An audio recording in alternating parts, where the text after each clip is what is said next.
Hi friends, చూడండి. ఇది మా ఇంటి ముందున్న సీతాఫలం చెట్లు ఫ్రెండ్స్. ఇప్పుడు బాగా సీతాఫలంలు కాసినాయి. ఇది ఎట్లా అంటే మనము మార్కెట్లో నుంచి సీతాఫలాలు కొన్ని తెచ్చుకొని తిని పారేస్తాం కదా ఫ్రెండ్స్. తిని పారేసిన జాగాల మొలిసిపోతాయి ఫ్రెండ్స్. చెట్లు ఎక్కడ పడితే అక్కడ మొలుస్తాయి. చూడండి, మనం ఒక్కసారి పారేసినామంటే ఇక అవి ఇత్తులు దాని అద్దం మొలుసుకుంటూనే ఉంటాయి అవి. కాబట్టి పల్లెటూర్లలో ఉన్న వాళ్ళందరూ ఈ సీతాఫలం చెట్లు ఈ మన కాంపౌండ్ వాళ్ళ చుట్టూ, పొలాల గట్ల మీద విత్తనాలు పారేస్తే చాలు, వాడంతట అవే మొలుతాయి, అవే పెంపవుతాయి, అవే కాస్తాయి. మనం వీటికి మందులు కొట్టాల్సిన పని లేదు, మందులు వేయాల్సిన పని లేదు, ఏం అవసరం లేదు. చూడండి ఎట్లా కాసింది. మా ఇంటి ముందర గేటు దగ్గర ఒక 2-3 చెట్లు ఉన్నాయి. ఒక్కొక్క చెట్టుకు మినిమం 60 నుంచి 70 కాయలు ఉన్నాయి ఫ్రెండ్స్. చూడండి ఎట్లా కాసినాయి చెట్లు. ఇవి పిచ్చి కాసినాయి. కాబట్టి చలికాలంలో ఇవి పండుతాయి ఫ్రెండ్స్. చెట్టు మీద పండినాకనే మనం తీసుకోవచ్చు. ఎందుకంటే మన ఇంటి ముందర ఉంటుంది కాబట్టి ఇంటి దగ్గర ఎవరు కోసుకోవడానికి అవకాశం ఉండదు ఇది. కాబట్టి ఈ సీతాఫల పండ్ల చెట్లు మంచిగా ఇంటి ముందర నీడ కూడా ఉంటుంది, మనకు మంచిగా ఆరోగ్యానికి కూడా మంచిది ఫ్రెండ్స్ ఇది తింటే. ఎందుకంటే ఏ మందులు వాడడం ఉండదు వీటికి. ప్రకృతి పరంగా వాటంతట అవి కాస్తే మనం తింటాం. వాటికి ఏ మందులు వేస్తలేము, ఏ మందులు పిచికారీ చేస్తలేము. ఇక ఈ సీతాఫలక పండ్లు, ఈ జామ పండ్లు తప్ప వేరే పండ్లు అన్నీ మందులతో పండించినాయి ఫ్రెండ్స్. చూడండి, ఇంటి ముందర ఒక 4 చెట్లు ఉంటే చాలేవి.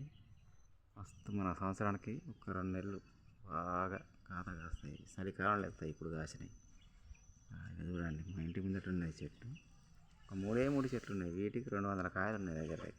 ఇంకా పూత ఉన్నది, ఇప్పుడు వస్తుంది. ఈ పెద్దగానే ఇంకొక నెల 15 నెలల లోపట్నే ఇవన్నీ తినడానికి అవకాశం ఉంది. పెద్దగా అయిపోయినాయి దాదాపు. ఇక చూడండి బాగా కాసినాయి. గొర్రెల కాసి అతని కిందికి అంగిపోయింది చెట్టు అని. చూడండి మొత్తం ఒరిగింది చెట్టు, కాసి మొత్తం ఒరిగింది. 2 సంవత్సరాలు ఇది కాయబట్టి కరెక్ట్ 3 సంవత్సరాలకు కాస్తుంది ఫ్రెండ్స్ ఈ సీతాఫలం చెట్టు. చూడండి ఎట్లా కాసిందో, మొత్తం కొమ్మలు ఒరిగినాయి కిందికి. చూడండి, ఈ కాయలు మనం తిని ఎక్కడ పడితే అక్కడ వారేయాలి ఫ్రెండ్స్. ఎక్కడైతే మనం వాడుకొని జాగా అయితే ఉంటుందో ఖాళీ జాగా అక్కడ వారేసినాం అనుకోండి, మంచిగా మొలుస్తాయి, మనకి ఇక కాసుకుంటూ ఉంటాయి. కాబట్టి పల్లెటూళ్ళల్లో ఉండేటోళ్ళు అందరూ ఈ సీతాఫల పండ్ల చెట్లు మన ఖాళీ ప్లేస్లలో వేసుకోండి ఫ్రెండ్స్. ఈ చెట్టు కూడా బాగా పెద్దగా పెరగదు. మనకి పెద్ద ఈ జామ చెట్లు అంటే జామ చెట్లు కానీ, ఈత చెట్లు ఇలాంటి పెద్దగా పెరుగుతాయి, కానీ ఎక్కువ హైట్ కూడా పెరుగుతుంది. ఒక 20 ఫీట్లు పెరుగుతాయి కావచ్చు. 20 ఫీట్లు పెరుగుతుంది అంతే, అంతకంటే ఎక్కువ పెరగదు. అంతవరకే దాని వయసు అయిపోతుంది, అక్కడికి పెరిగి ఆగుతుంది. నీడ కూడా ఉంటుంది, మనకు చల్లదనం ఉంటుంది ఫ్రెండ్స్.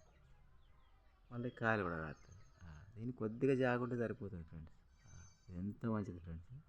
మనం కొన్ని తినడం కంటే ఇంటి దగ్గర రాసింది తినడు చాలా మంచిది. ఎందుకంటే దీనికి మందు పెడతారు. వాళ్ళు ఏంటంటే పచ్చికాయలే కోస్తారు, తీసుకుపోయి మందులలో పెట్టి పండించుకొని తీసుకొస్తారు. అవి ఎక్కువ రుచి ఉండవు. మనకి చెట్టు మీద కాసింది బాగా రుచి ఉంటుంది. కాబట్టి ఈ సీతాఫల పండ్ల చెట్లు ప్రతి ఒక్కరి ఇంటి దగ్గర పెట్టుకోండి ఫ్రెండ్స్. మనం ఒక్కసారి కొని ఇంటికాడ వేసి విత్తనాలు వేస్తే చాలు, ఇక ములిసిపోతాయి అంతే. చూడండి ఫ్రెండ్స్, అట్లనే మీరు కూడా ఇంటికాడ వచ్చి పెట్టుకోండి ఫ్రెండ్స్. చెట్లు మంచిది ఫ్రెండ్స్. ఇవి చల్లగా బాగుంటుంది వీటి కింద. ఏప చెట్టు కంటే బాగా చల్లదనం ఉంటుంది. ఇప్పుడు దీని కిందనే నేనున్న ఫ్రెండ్స్, బాగా చల్లగా ఉన్నాయి.